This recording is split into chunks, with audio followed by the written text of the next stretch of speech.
Welcome, everyone. My name is Betsy Fisher-Martin, and I am a CFR member, and it is my honor to welcome you all to the first CFR meeting of this new school year, so welcome.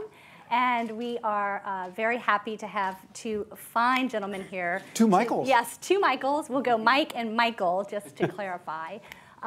We have Mike Allen, of course, from Politico, and you all have the bios there, and we have Michael Demick from Pew. And we are going to start with just some basic questions, and then we'll open it up in about a half hour to your questions. So thank you all for being here. So we're sort of like a kid on Christmas morning today, because there is lots of new polling to talk about. We'll get to some of the foreign policy parts in a second, but I just wanted to start with just a brief overview of where you all see the 2014 midterms. Not necessarily in foreign policy, but overall. Well, I think from a polling perspective, it looks nationally a lot like what we saw in 2010. You know, if you look at most of the polls on registered voters, you see a slim Democratic lead, but these differentials in engagement and turnout are tipping very, very sharply towards Republicans this year. Really, the differentials matching what we saw in 2010, which was, of course, a huge year for Republicans. I don't know that I would predict those kind of gains for Republicans because the Democrats aren't as exposed as they were in 2010, you know, having won big victories in 06 and 08. There aren't as many seats for Republicans to pick up, but I think the differentials nationwide look very, very strong. And you don't see a lot of movement in them from what I've seen in most of the polls that have been conducted so far over the course of the year, at least at the national level. So it ends up being a ground game, again, at the state-by-state level of whether individual candidates can gut out some wins here and there and maybe flip the margins one way or the other. Well, thank you. And first, what a treat it is to be here. Betsy, who's been a friend for a long time. Michael, whose work I've admired and who's helped me over the years, appreciative to that, and appreciative of the council. Chris, Hallie, all the people who worked so hard on this event, appreciate your being here. So when I want to know how a candidate is doing, whether they're really winning or losing, I go to the opposition and see what the opposition, how confident they are, how back on the heels they are. And if you use that formula to figure out who's going to win the Senate control contest, you're going to say that's clearly Republicans. Like the White House, pretty pessimistic. Democrats, pretty pessimistic. I think the White House pessimism was very much reflected in the immigration decision that we saw over the weekend, where the president said, I'm going to do no harm. Like, I don't want to get blamed for hurting in these races where it clearly would, where it might help. Even though he said it was not a political decision. But a little bit, but they said both. They were pretty candid about it. But you're right. He wrapped it in other things. But that pessimism was reflected there, and amazingly, I couldn't believe this. Democratic senators talked to our reporters on the record about who was going to be the minority leader. Now that's pessimism. Wow. So the one caution I will give you, and some of you may have seen in Playbook this morning, we rounded up the forecasts from Upshot and Nate Silver and Stu and Charlie, and wrapped up everybody who Betsy's put on TV over the years and seen what their forecasts were. And they all were for at least the 6 seats Republicans need to pick up.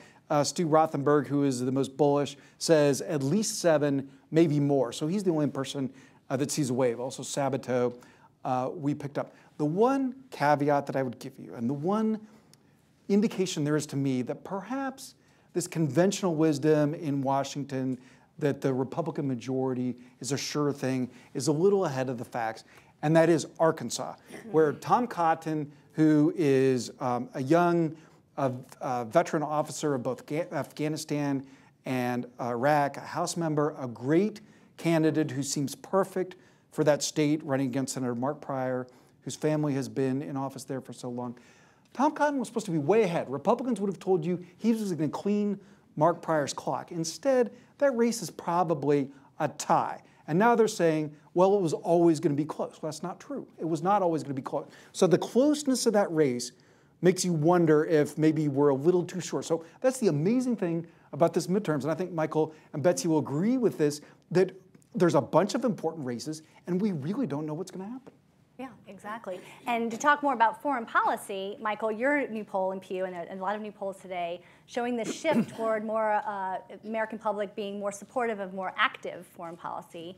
Can you talk a little bit about what you found in the Pew poll and what surprised you? Or Yeah, it has been a remarkable turn on so many survey questions in our polls, and then today ABC, Washington Post coming out, yesterday CNN poll, I think a Wall Street Journal poll may have just come out, NBC Wall Street Journal. 6:30 tonight, yeah. Yeah, so may have just dropped. It looked like very similar numbers from what I was seeing early on. That there seems to be a real turn in the public's willingness to engage that is particularly linked to the situation in Iraq and Syria with ISIS. That is set in the context of a long stretch of American resistance and concern about getting too entangled in foreign affairs. It started in the mid-2000s, not surprisingly. It's been about 10 years of what some people characterize as a kind of isolationist wave in American thinking. I think that's sort of a stretch of a term in terms of what it really means, but clearly an unwillingness to engage in military affairs, even heavy diplomatic affairs, foreign aid, a lot of resistance to this for a lot of reasons: war fatigue, economic concerns, worries about problems here at home. And I think broadly a sense of inefficacy, a sense that there's not a lot America can do to tackle these problems that doesn't sometimes just make them feel worse at the end of the day. What we've seen just within the last 3 weeks or so is a big turn on willingness to engage, particularly in the situation in Iraq. I think the most compelling numbers this morning were in the Washington Post ABC poll, where 2 months ago they had a 50-50 split on whether airstrikes against ISIS in Iraq would be something they would approve of. Now it's tipped to, I think, 71-26. It's really turned strongly. And a lot of that just happened within the last 3 weeks, which is hard not to link it to Foley and the beheadings and the sort of vivid nature that America is at risk in this situation. I wouldn't overinterpret that at this point as a sort of new American engagement in the world. I think it's very specific to this situation and this sense that people have that there is a real threat here to American security that's putting this in a different light. Does it remind you at all, after 9/11, not to that extreme, but is that... Yeah, you see a lot of different survey questions that haven't gotten to these levels since the early 2000s. Yeah. So it's hard to compare this to 9/11 in any particular way, but there's a way in which Americans are seeing something that's tangible, that's something that really potentially affects the U.S. The CNN poll released yesterday found 71% thinking that ISIS not only was a threat in the Middle East, but had the capacity to hit the U.S. directly. Now, that may or may not be true, but there's clearly an American perception right now that this is something different. This is not what we've seen in Afghanistan and Iraq over the last 10 years. And what about within the Republican Party? What sort of switch are you seeing there? Yeah, that's been, where the big movement has happened is in the Republican Party. I mean, Republicans, nothing is going about right under the Obama administration to Republicans, but they were ebbing in the direction of saying that Obama was overextending us overseas. Last November, when we did our big study on American views on foreign policy, I think it was more than 3-1, margin of more than 3-1. Republicans were saying Obama's overextended us. We're doing too much. Now those numbers have turned, and Republicans now feel like we're doing too little in foreign affairs. Now you can say that that's partisanship and trying to find fault with the president, but I think it does reflect this shift from a period where it felt like our foreign engagements were about helping others to a period where now it feels like a security issue. Yeah. And Mike, can you talk a little bit about where you might see this more hawkish tone coming into play in the Senate races among Republican candidates? Where are we seeing that? Yeah, well, one indication that, as Michael said, that this is not only specific, but also potentially fleeting, is that you're not hearing Senate candidates or senators or House members rushing to say that they want to take a vote on this. And if the American public were in these decisive numbers and we're going to stay there, believe me, they would want a vote. Instead, you have Republicans who want to stay away from it, Democrats who are concerned about getting any more associated with the president. There's hardly any close Senate race where you're going to see the president in person. I think that's reflected in the points of view they're taking about this. But this decisive swing that Michael was talking about is the reason that tomorrow we'll see the president not just giving a speech where he's giving a strategy. He does have a strategy, and we're going to hear it tomorrow night. The reason that the president is not just giving an address to the nation, but is doing it in prime time from the White House, the biggest possible stage, is because of the public polling and private polling the White House is looking at that shows that people are worried and they feel like the president hasn't been doing enough. And that's such a switch in those 6 weeks or so, or three to 6 weeks that Michael was talking about. It wasn't too long ago, before the beheadings, that you would look at polling and the country was where the president was. And you looked at the president's rhetoric, and the president clearly was trying to turn down the temperature. The junior varsity quote. Yeah. If there's one thing he could take back, right? But with that quote and others, the president was clearly trying to amp things down, to not take the bait, but he was maybe too successful in that, so people think he's been doing too little. So tomorrow we're going to see the president saying, I have a plan, here it is, and in laying it out, there's going to be nothing in it that it's a surprise. It's mostly what we've heard before. The way the one person said it to me is the White House view of this is that Meet the Press on Sunday, when the president outlined this for Chuck Todd on Meet the Press and said that we were going to be on the offense, that Sunday, that Meet the Press was for Washington, and that tomorrow night is for the nation. So we're going to be seeing similar substance, a similar message, but the president is going to be laying out words that he can later point to if he eventually goes after the Islamic State in Syria, for instance. He's going to have words that he can point to and say, we were going to go after them wherever they were. And Michael, talk a little bit about what you found in your polling about Obama specifically. Yeah, and ours and others, I think the pattern is fairly clear, which is his overall job numbers haven't been moving that much. I mean, his approval ratings, it's hard to find a poll where you're seeing a deep trend on this. He's been hovering in the low 40s, you know, he might bounce into the high 30s, up and down a little. It's not like the bottom's falling out on public views of him. And maybe that just reflects the partisan... Well, he started in a pretty bad place. Right. You know, the drop happened last fall after Syria and with, of course, healthcare.gov going down. So since then, it's sort of rambled along. Maybe it reflects the partisan base that is going to stick with him, you know, through a lot of this. But it's in other perceptions of him that you've seen this kind of insecurity in his leadership. Like that he's not tough enough? The perception that he's a strong leader. The ABC Post poll today had the lowest figure they've ever seen on that. We have a question in Foreign Affairs, do you think Obama is too tough, not tough enough, or handles things about right? And that not tough enough figure has been creeping upward and took another step up last week. You see it in other measures of just his overall image. I mean, one way of thinking about it, especially with Foreign Affairs, is for almost his entire first term, Obama's figures tracked on his handling of foreign affairs. He got better ratings than his overall job ratings for almost his entire first term. And now in his second term, that's inverted. Foreign policy is sort of a drag on his overall standing, not a lift. So, Michael, does history suggest that he'll certainly get a bounce after tomorrow night, or not necessarily? I don't think you would certainly get a bounce out of one speech, no. I mean, I think it's hard to turn things around. I mean, what do you think the American public wants to hear from him, though? They want to hear that it's going to work. They want to hear not just that we have a strategy, but that it's going to work, that we can love change Americans, things. don't you? Yeah, I mean, no, well, but I think it reflects. I mean, I don't know that the bar was that high all along. You know, Bush got bounces in Iraq without clearly knowing how it was going to work. They were sort of licking a prayer. I think the public was willing to give a little more deference. Now they feel a little burned. They feel right now that things are sort of out of control and that America doesn't feel, for many people, like we have a way to solve it, to grasp it, to deal with it. And they want to know that there's a way for America to be efficacious in the world. And what he's got to sort of communicate to people is that he's confident. Right. Betsy, today somebody described that to me as the Bush hangover, that this president has a higher bar than a president usually would. Yeah. And then specifically about 2014, are we seeing that some of these elections and campaigns are going to turn on foreign policy issues, or is it mostly on Obama? It's hard to imagine, picking up on what Mike said, that a lot of candidates are going to go out and run on ISIS and Syria and whether we should be doing airstrikes or whether we should have boots on the ground. I don't think they really want to have that debate in their races and states and districts. I think it affects 2014 to the extent that it affects Obama. And you know, to a large extent, we all know that midterms are about turnout and differential turnout on each side.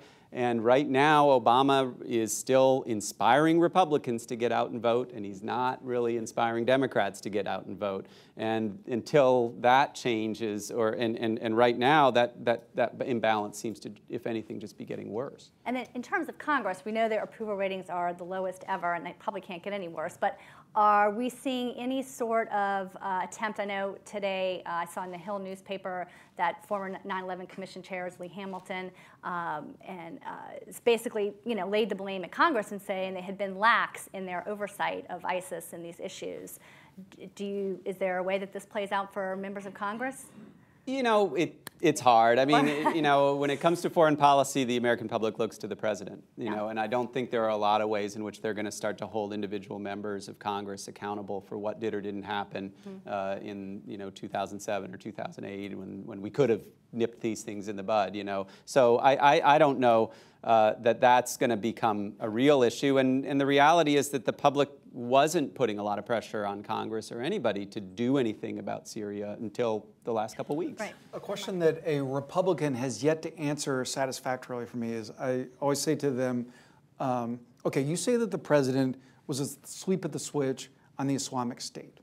Over the last year, have you spent more time talking about IS or Benghazi? Right. Yeah. And no one has a good answer for that. Exactly. Now, just to fast forward a little bit to 2016, the polling, what we're seeing now, Hillary Clinton being more openly critical of Obama. What do you guys make of that? Oh, well, I mean, there is a division. Find a carve out. Yeah, I mean, look, I think, anytime a president is under 50%, yeah, people are going to distance a little bit. I think it's a natural phenomenon. And if she wants to lay a groundwork for how she would create a different kind of presidency from Obama's, that's an argument she has to make to people, because if he's at 42%, that doesn't win. She can't just run on any coattails in that respect. But I think it also reflects that there are divisions within both political parties right now over foreign policy. 10 years ago, foreign policy was a Democrat versus Republican issue. It unified both parties in terms of what stance the U.S. should be taking internationally. Now there are fissures within both parties that make it a much more interesting kind of hot button issue than it was when it was Kerry versus Bush. Right. I mean, Betsy, you put your finger on one of the biggest dilemmas for Secretary Clinton, and something that really worries the people who are going to be managing, brainstorming her campaign, and that is that she can't really separate herself from the president. His record is her record, literally.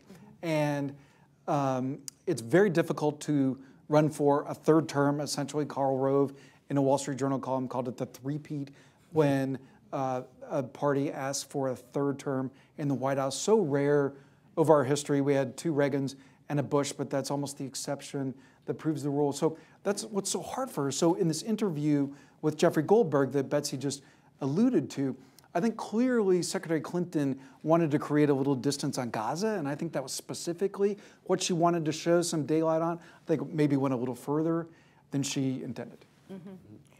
And, again, 2016, somebody like Rand Paul, for instance, who has sort of made this anti-interventionist part of his platform, of what he potentially is going to run on, is he now going to be more out of sync with the party? And sort of where do you see that within the Republican field?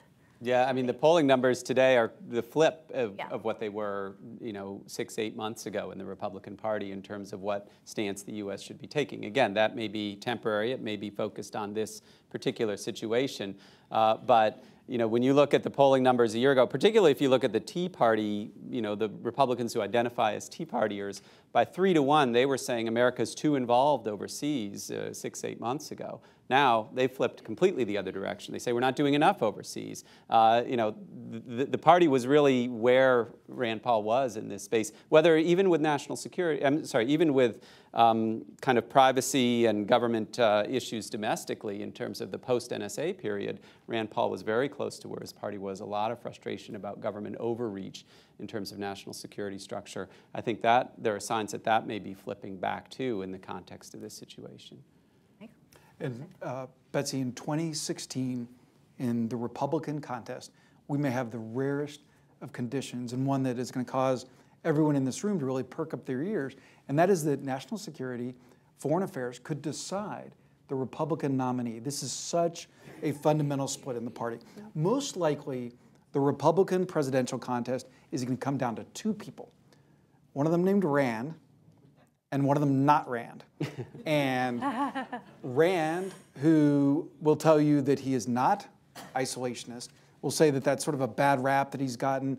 He calls it guilt by association with his father, Congressman Ron Paul. He, in the next few weeks, is going to give a speech on foreign policy where he's going to try to correct like the biggest impediment to him getting the Republican nomination, and that is about foreign policy, probably at the National Defense University, where he's going to argue that if you look at the spectrum of Republican views on international engagement, that he is square in the middle, that he's exactly where President Bush 41 was, exactly where Ike was, exactly where Reagan was. But not Rand is, wherever Rand winds up, not Rand is going to be more internationalist, more oriented toward engagement, and that could be Jeb Bush, it could be Paul Ryan, it could be Marco Rubio, it could be Mike Pence, it could be a lot of people, but it could be Chris Christie. Any of those people, based on their previous statements, are going to be more interventionist than Rand Paul would be. And the question that may determine who becomes the Republican nominee is, can that more establishment candidate also steal a little bit of the libertarian populism from Rand Paul that would be enough to get the nomination? So for the people in this room, it could be a very delicious Republican contest. We like that. Just to wrap up this section, and then we're going to get to your questions, the 2014 elections, results of that, how will that affect the last 2 years of the Obama administration, you see?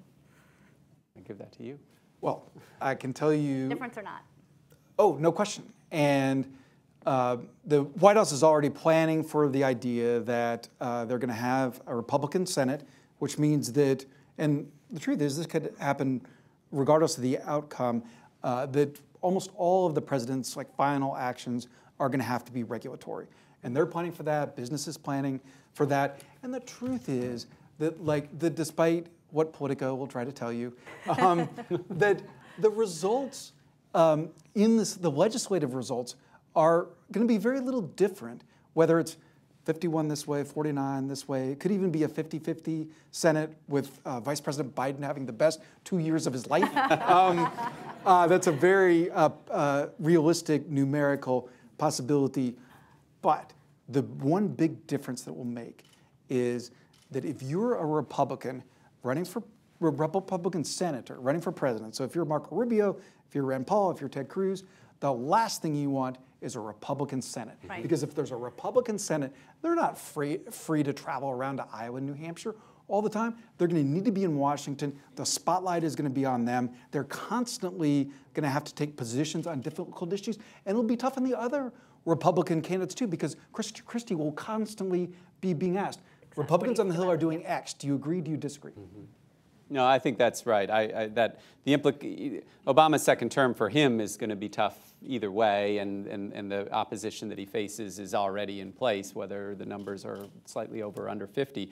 I think for 2016, the implications are very much like you say. I mean, it makes it easier for the Democratic candidate in some respects if there's a unified Republican control, whoever that Democrat is, to be able to really try to lay more blame on the Congress for not doing anything, for impeding Obama, for setting up a situation where it's not all the Democrats who are at fault here. Great. Well, I think we'll move on to some of your questions. So I think we have some microphones floating around. If you could make sure to please state your name and your affiliation and ask a question, not a speech, that would be awesome. Yeah. Right here.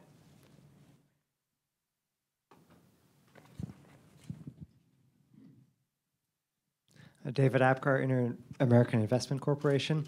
Usually I ask polite questions that have a sort of a hidden sting which remains hidden, and this time I want to ask an impolite question, but I want you to take it seriously. And that is that with economic growth in the U.S., I think at about 2.5% now, and with unemployment down to 6.2%, with the budget deficit below 3%. When did that happen? With the trade deficit the current account deficit, around 2.5%. Is it possible that the winner in 2016 in the presidential contest will be whoever promises America a war? No. Please comment. Wait, just say one more sentence. What do you mean by, I sort of get what you mean, but just say one more sentence about what do you mean by promising a war? So the more polite version is, are people going to be less sensitive to a really nationalistic, maybe even militaristic presentation to the American public? Yeah. Okay. That's the more serious version. Yeah. My instinct says no, as we kind of both reacted right out of the gate. I think the notion that getting involved in foreign problems of that nature is somehow going to rally us or lead to any kind of improvement for people's lives in America feels like a distraction to most people right now. I mean, again, if there is a fundamentally clear danger to the U.S., that's a different thing, and I don't know whether that can just be made, I mean, if it's, there are circumstances like a 9/11 type situation that can change everything, obviously, but I think just sort of leaning into foreign affairs or leaning into conflict is going to be met with a lot of resistance without that. No, that's a great way to put it, and just to bolster Michael's point, and we talked about how fleeting this sort of engagement by the American people may be on this.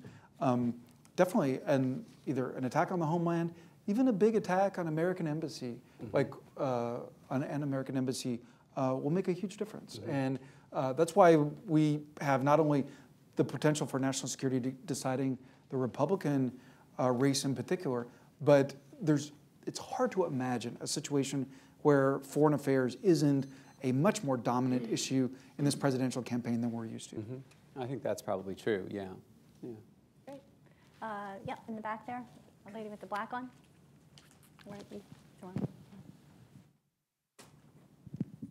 Mark Plattner, Journal of Democracy. I believe no one has mentioned Vladimir Putin or Ukraine in this whole Because I knew you guys discussion. would. So. And you make American public opinion sound as if there has to be a gory beheading on TV to change anyone's mind about these matters. Is there no resonance from the crisis in Ukraine? Well, I think that you make a great point, and Michael can correct me on this, but I believe that Ukraine is among the crises that's creating a mood music that the beheadings perhaps just served as a punctuation mark for. And because when you look at Gaza, when you look at Ukraine, and you look at Iraq, and you can argue that one of the most dangerous situations in the world is the South China Sea, which we don't even talk about. Like all of that, I think is the White House has been very much trying to make people see these as all separate crises. But I think for a normal person going about their daily life, that these crises very much can run together, producing the sort of effect that Michael's been quantifying. Yeah, I think that's right. I mean, unfortunately, in some respects, the situation in the Ukraine is interesting, but it doesn't feel tangible to people in terms of how it affects us. The tracking we've done on public views of Russia or Putin suggests that he's viewed unfavorably, and Russia is seen sort of as a problem for the U.S., but it's not seen as a threat or an adversary or something that really poses a risk to the United States at this point. And so they look at the situation and they say, this is really, really terrible, but what are we going to do that's going to make it better? And that's what I don't think people feel they have an answer to. And right now, if they don't know the answer to that, their instinct is to not get involved. Have you, just to follow up on that, have you done the questions in the poll, the standard sort of, what are you paying attention to? Are you closely following this story? Yeah. How does that? There were moments in the Ukraine situation where the public was paying more attention, but as a general issue, it's not a top issue. I think Robin Williams was a little higher. Right, that's right. Yeah, you know my poll better than I do. Yeah, go ahead. Put your hand up. There we go. Kirsten Jongberg with the European Parliament. So we've talked a lot about, or you've talked a lot about how the foreign policy is very much centered around that crisis point around ISIS. And the opinion polls are kind of showing that, and that it's that direct threat to the US.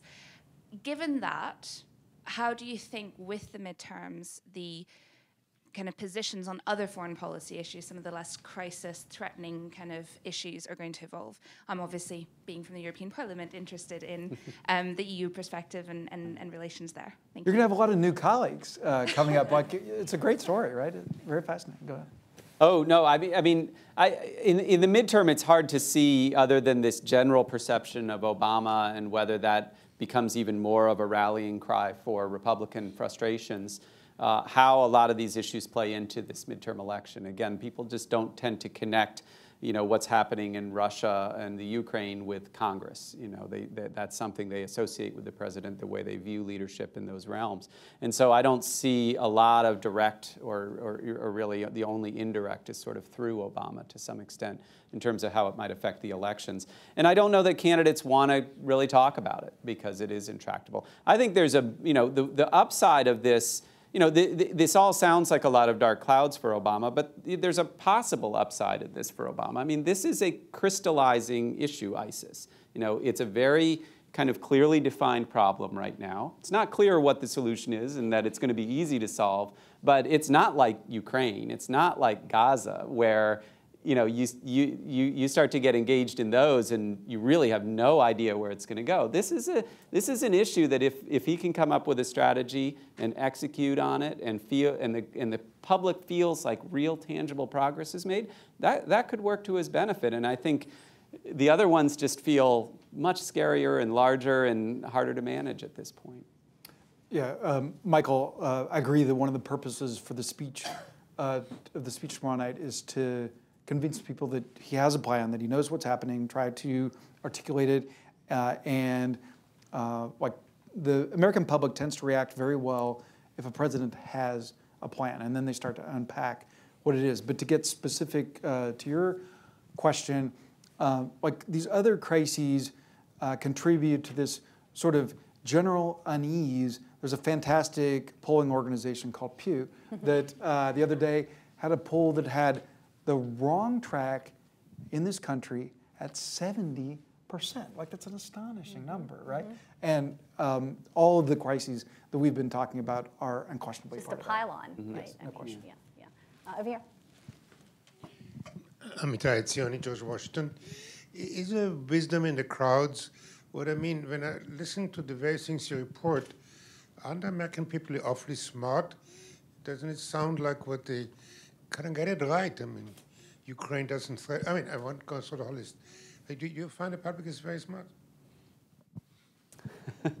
I study the public, so I like to give them a little bit of credit. But I think foreign policy is really hard. I mean, we all know the background and the history to this. Americans don't engage in world affairs the way a lot of other publics do, and they don't have the same tangible sense of it. And I think their perceptions of America's place in the world have been unique. There's always been this special sense of America's role. And part of what's made the last 10 years so difficult for Americans is it feels like the rug's been pulled out in that sort of the role that the U.S. played, the leadership of the United States is really challenged, and that's seen overwhelmingly in the poll that we did last week. People feel like we are weaker in the world, that we don't have the same respect in the world that we used to have. And that just makes Americans want to almost pull back more because the engagements don't help. The president doesn't argue that we have the clout in the world that we do. Right.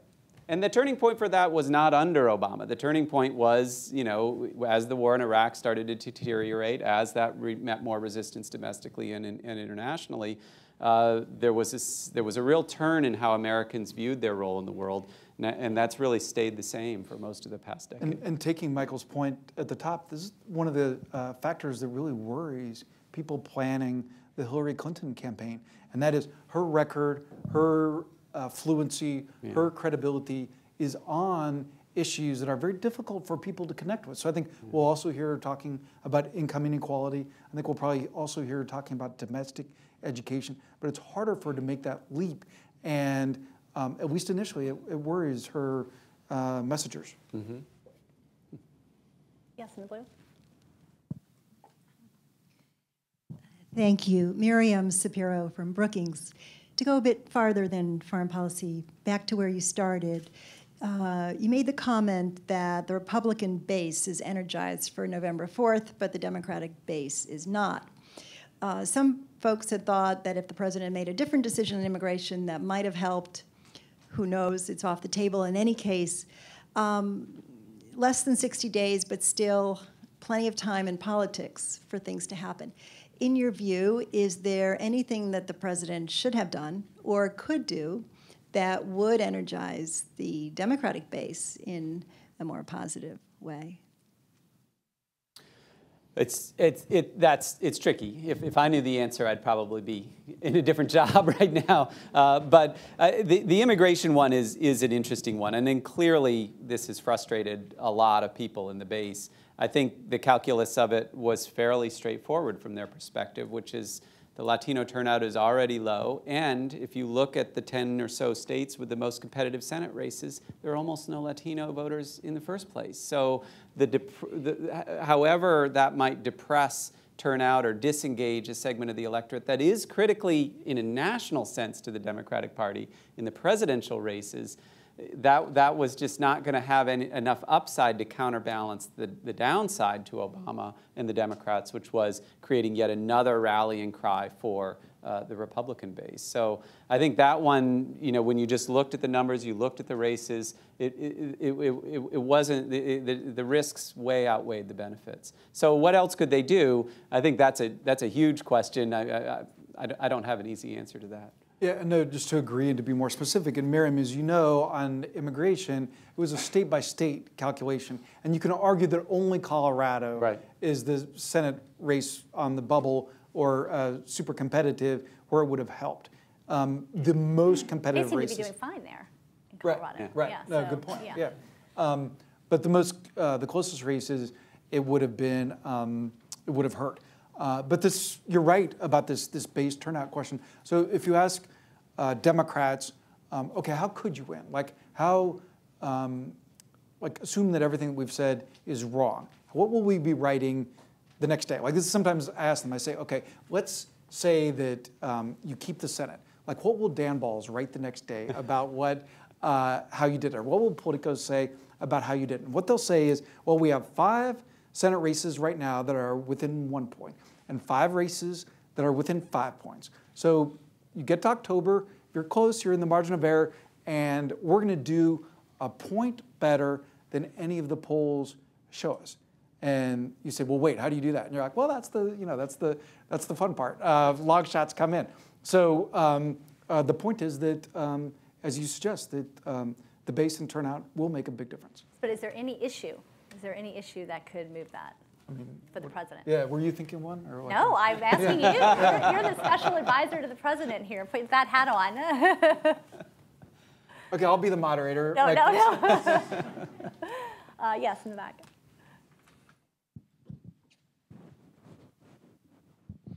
Hi, Doug Ollivant with Manton International and the New America Foundation.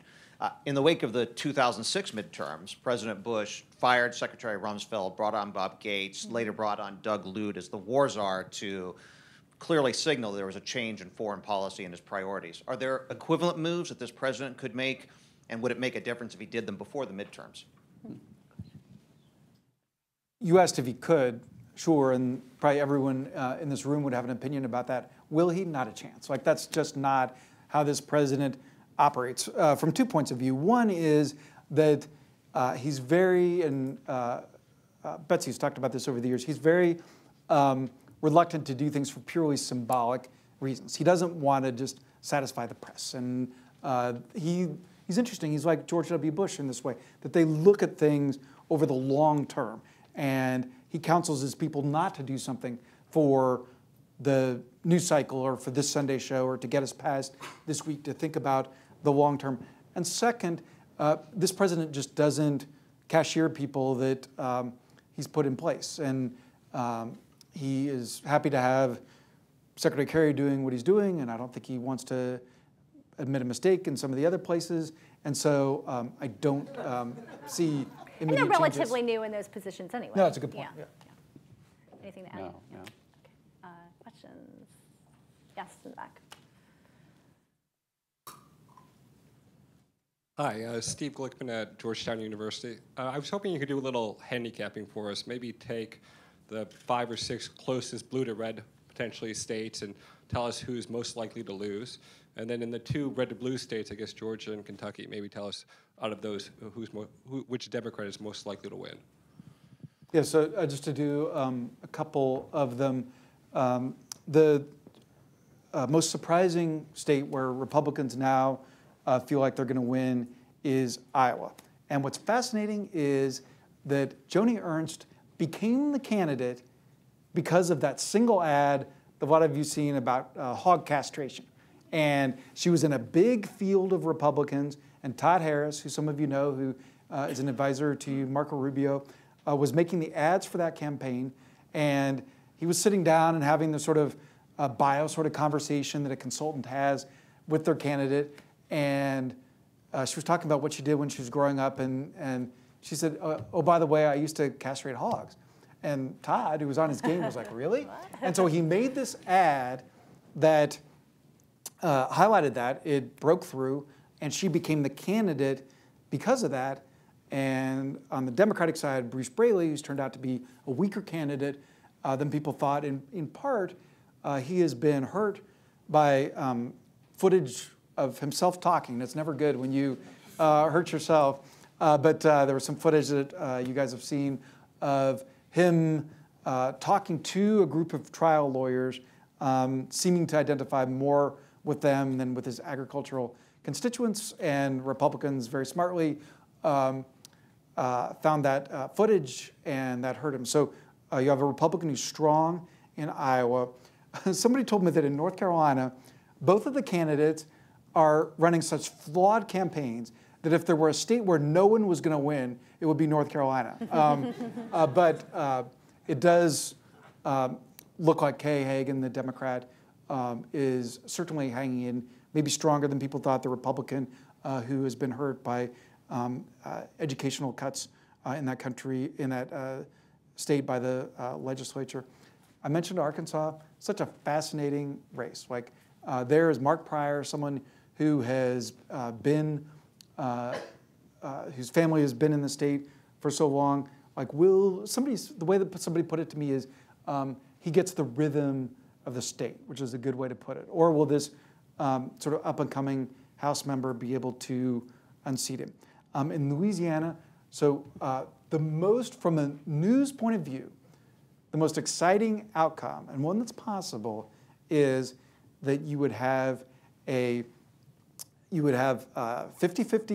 results on Election Day, and there would be a Louisiana runoff in December and a Georgia runoff in January. That would be the best outcome for political reporters. But you do have the possibility that Mary Landrieu would be in a runoff where Betsy, people assume that she would win, right? Yeah, I mean, but she's taken some hits as of late, on the residency issue, and how many senators? There's been 3 senators at least now have had Pat trouble Roberts with that, in right? Kansas, yeah, several. What about Kentucky? I mean, I was surprised that the polling showed Mitch McConnell up by a pretty comfortable margin. Yeah, I think Democrats would tell you that Alison Lundergan Grimes hasn't been what they hoped. Mitch McConnell, who just is so unpopular in the state that he's defying political gravity a little bit in those polls. But because maybe Obama is more unpopular. Right, that's right. Yeah. And the New York Times Magazine last weekend had a fantastic article about this race where you saw that Mitch McConnell is someone who's been able to talk about what he's done and communicate big things that seem to be playing in that state where, just as the president is hurting in Louisiana and Arkansas, the president certainly is hurting in Kentucky. You can count on not seeing the president there. No, not at all. Anything to add to that, Michael? No. Okay. Yes, way in the back. Jody Allen, formerly Pew, and also formerly the Washington Post. I wanted to ask you about E.J. Dionne's column this morning, in which he alleges that there is a building coming together of independents, or nominally independents, and moderate Republicans to try to oppose current trends in the Republican Party. Points to a couple of states where this is so. Do you think that he is pointing to anything of any importance? Do the polls show this? Or Mike, in your judgment, does anything show that moderate Republicans are reemerging as a potent force? I never disagree with EJ. I will say that he can be an optimist sometimes. Yeah, no, I tend to agree. I mean, at the, we're mostly looking at the national level, and you do see fissures in the Republican Party, and it's still the case today, as it was in 2010, that most of the real fire and activism and participation is coming from the real down-the-line conservatives, socially conservative, economically conservative, and now, as of today, sort of foreign policy hawks. That the energy is there, but when you look at the demographics of it, it really is clear that something's going to have to shift there. I mean, that there actually are young people who lean toward the Republican Party. Very few of them identify with the Republican Party nationally, but there are some who lean that way. And when you look at why, it does have to do with the arguments about government. The idea that the idea of free enterprise, the idea that the engine of growth is linked to individuals kind of taking control of their own lives and moving ahead. It's something that's actually very millennial, in its thinking of what individuals can do. And there is a kernel there that exists, but it's a kernel that's so alienated by the kind of down-the-line conservatism, particularly on issues like immigration and gay marriage and that sort of issue, which already I think the party is at least the latter, the party's shifting away from. It's got to change, and I don't know whether you would call them moderates. They're not exactly moderate. I mean, they may well be very passionate about some of those economic issues. In some respects, their distrust of government can be just as strong as the distrust among these sort of more traditional Tea Party Republicans. But there's something that's going to have to give on some of those fronts at some point. It won't be in a midterm. It might be in a general. Yeah, no, that's right. And these factors that Michael's talking about is where Senator Rand Paul has been so smart and so intentional. And you talk about the invisible primary, message, staff, travel, fundraising. And this is why Rand Paul is unquestionably crushing it in the invisible primary, because he goes out to Berkeley and is very smart. He talks about the NSA, talks about intelligence, and getting a standing ovation. What Senator Paul would say to you is, a lot of the young people that show up at my events that we want to reach, the Republican Party has not been talking to, they don't own businesses. And so a lot of our traditional Republican message doesn't reach them.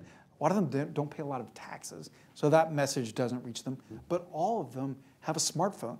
All of them have a laptop. So let's talk to them about that. And that's what he's out doing. He's going to keep doing that. Yeah.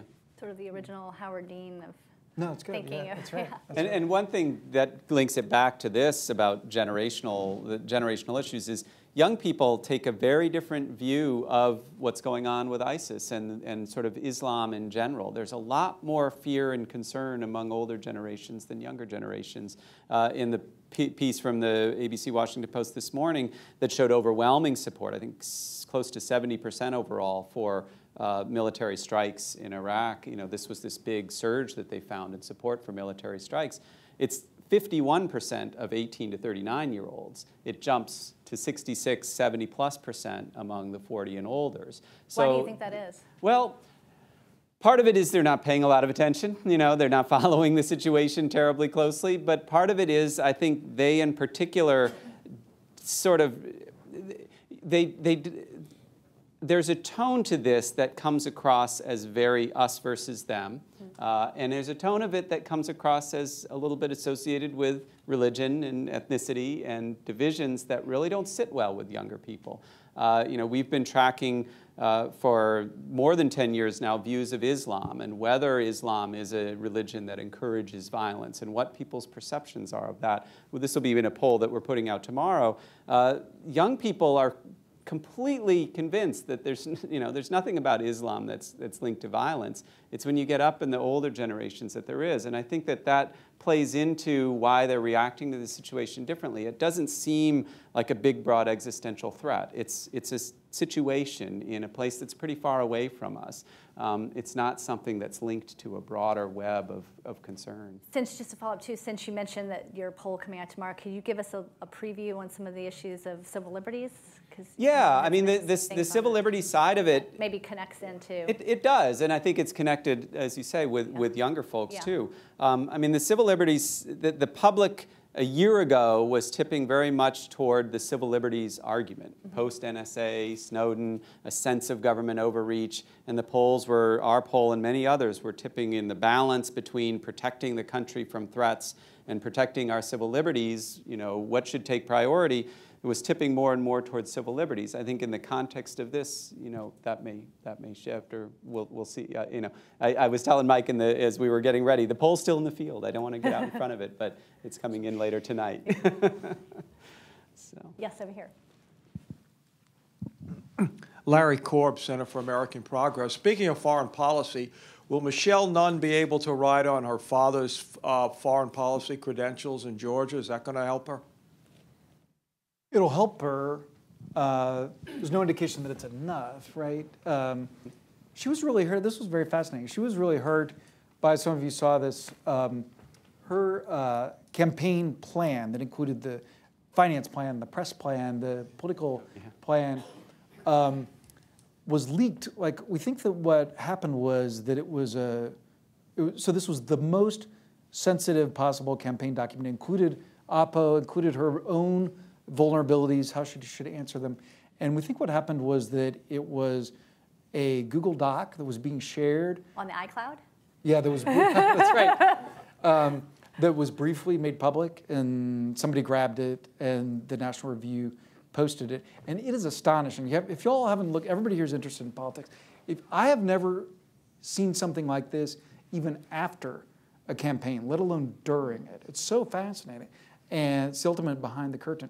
But that really hurt her. And that's another candidate that just hasn't, I think Democrats would tell you, that hasn't necessarily gotten that altitude that they would have hoped for. But she's definitely benefited from her father's, lists and political affiliations. Well, and they do events together. Yes, a lot of events together. So yeah, and one of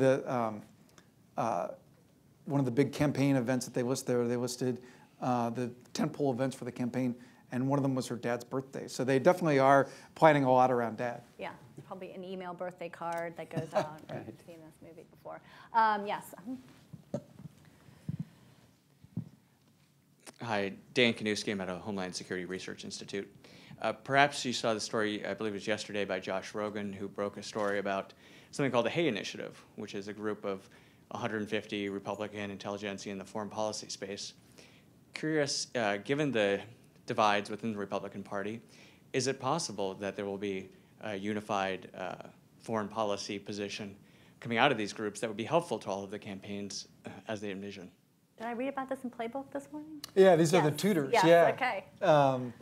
And I think the answer is probably no.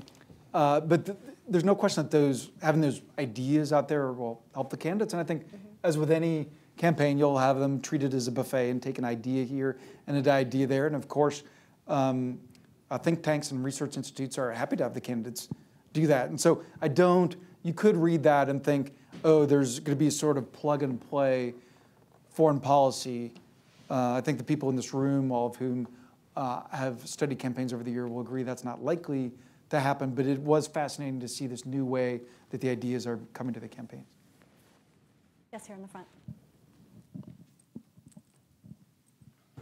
Thanks. Hi, Rick Johnston with Citibank.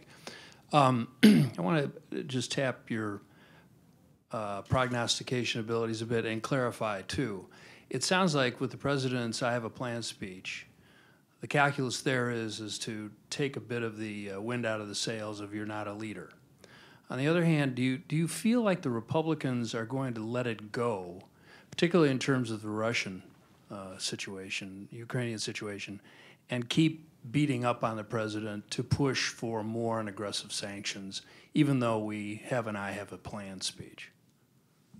Well, yeah, I don't think they want to let go of the foreign policy area because it's turned into an area where people's confidence in Obama has sort of been shaken, and it does reflect the broader environment. So I think the "we don't have a plan yet" statement kind of represented and crystallized the broader sense of a president who didn't have a vision for how to address these complicated problems. So even if he does come out strong on this one and say, no, no, no, I do have a plan now, and here's what it is, and we're going to go after these guys, there's no reason the Republicans would let up on all the other stuff. I think all of that turns into a rally. I mean, this conversation that, you know, America needs a leader like Putin seems to ring in some people's heads, and I don't think some are going to let it go.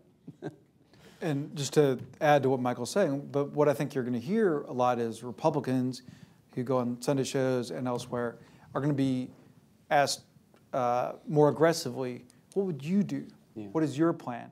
Because the answers to that have not been very specific, and so I think that you're going to hear more and more Republicans having to give a better answer to You that. mean presidential candidates, or just would be general? presidential candidates, Would be right, presidential candidates, right? If someone can do a quick last question, we'll have time for one more, but it's got to be quick. Anybody? That was too challenging. Okay, well, we're gonna fade out a little early here. So thank you all for coming, and just a reminder that everything that was said tonight is on the record. Thank you, Betsy. Thank you all.